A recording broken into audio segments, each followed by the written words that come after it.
Thank you very much, Tony, and Your Excellencies, colleagues, friends. I'd like to begin by thanking President Biden very much for bringing us all together in the way that he has, and for setting out the problem in the eloquent way that he did at the beginning, and of course for returning the United States to the front rank of the fight against climate change. And I'm really thrilled by the game-changing announcement that Joe Biden has just made. And I'm very proud that the UK is doing the same.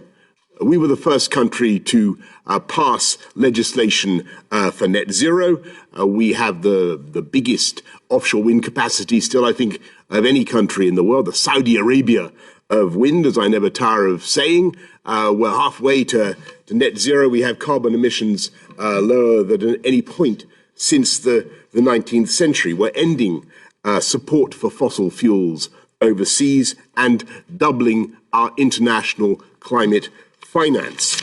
And we're actually speeding up because we see the obligation, as colleagues have just pointed out, for developed countries to do more. We're legislating to deliver 78% of the reductions needed to reach that goal by 2035. And as host of COP26, we want to see similar ambitions around the world. And we're working with everybody, from the smallest nations to the biggest emitters, to secure commitments that will keep change to within 1.5 degrees. And I think we can do it.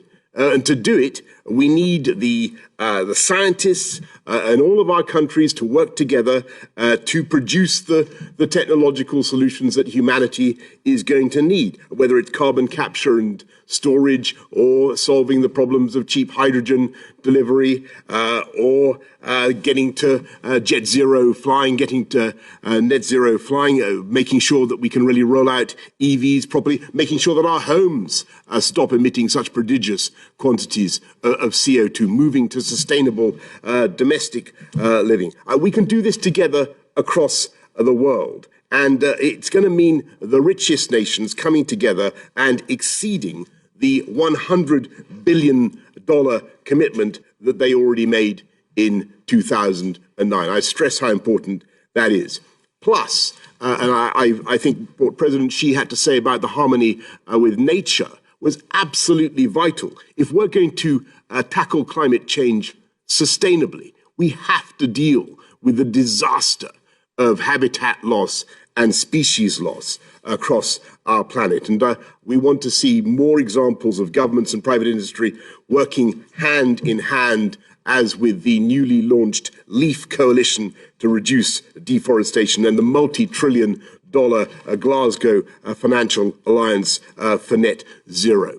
And to do these things, we've got to be constantly original and optimistic about new technology and new solutions, whether that's super resistant crops that are super resistant to drought, or more accurate weather forecasts like those we hope to see from the UK's new Met Office £1.2 billion supercomputer that we're investing in. I'm not saying any of this is going to be easy, and there is obviously going to be a political challenge. And I think it's very important to go back to the original words of President Biden, because it's vital for all of us to show that this is not all about some expensive, politically correct green act of bunny hugging. Or however you want to put it. I'm not wrong with bunny hugging, but you know what I'm driving at, friends and colleagues. This is about growth and jobs. And I think the president was absolutely right to stress that. And I want to leave you with the thought that we can build back better from this pandemic by building back greener. And don't forget that the UK has been able to cut our own CO2 emissions by about 42% on 1990 levels, and we've seen our economy grow by 73%. You can do both at once. Cake, have, eat is my message to you. So let's work together on this. Let's go to Kunming in October and then Glasgow in November. armed with ambitious targets and the plans required to meet them. And let's use this extraordinary moment and the incredible technology that we're working on to make this decade the moment of decisive change in the fight against climate change, and let's do it together. Thank you very much.